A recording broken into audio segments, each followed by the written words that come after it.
अलिबाग शहरात बुरट्या चोरांनी डोके वर काढले असून हे चोरटे पैशासोबत असलेल्या नागरिकांना हेरून चोरी करत आहेत। अलिबाग पोलिसांच्या ढिलाईमुळे शहर दिवसेंदिवस असुरक्षित बनत असल्याची तक्रार आता सामान्य नागरिकांसह अलिबागला येणारे पर्यटक करत आहेत। अलिबाग शहरातील रामनाथ येथील गावदेवी मंदिरासमोर असलेल्या डेअरीजवळ दुचाकी उभी होती। दुचाकी मालक खरेदीसाठी इतरत्र गेला होता। त्याच वेळी संधी साधून हा भुरटा चोर तिथे पोहोचला। चोरट्याने आधी घटनास्थळी पाहणी केली, दुचाकीच्या आसपास फेऱ्या मारल्या। नंतर आपल्याकडे कोणाचे लक्ष नाही पाहून त्याने दुचाकीच्या डिकीतून पैशांची पिशवी अलगद लंपास केली।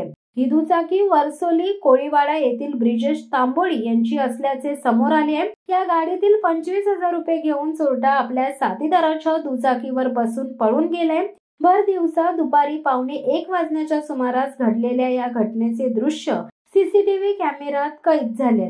या सीसीटीव्ही मध्ये चोरटा चोरी करताना घटनेनंतर आपल्या साथीदाराच्या दुचाकीवरून पसार होताना कैद झालाय। शिवसत्ता टाइम्ससाठी धनंजय कवटेकर, अलिबाग। धडक बेधडक वृत्त देणाऱ्या आपल्या शिवसत्ता टाइम्स न्यूज चॅनलला लाल बटन दाबून सबस्क्राईब करा आणि बेल आयकॉनला क्लिक करायला विसरू नका।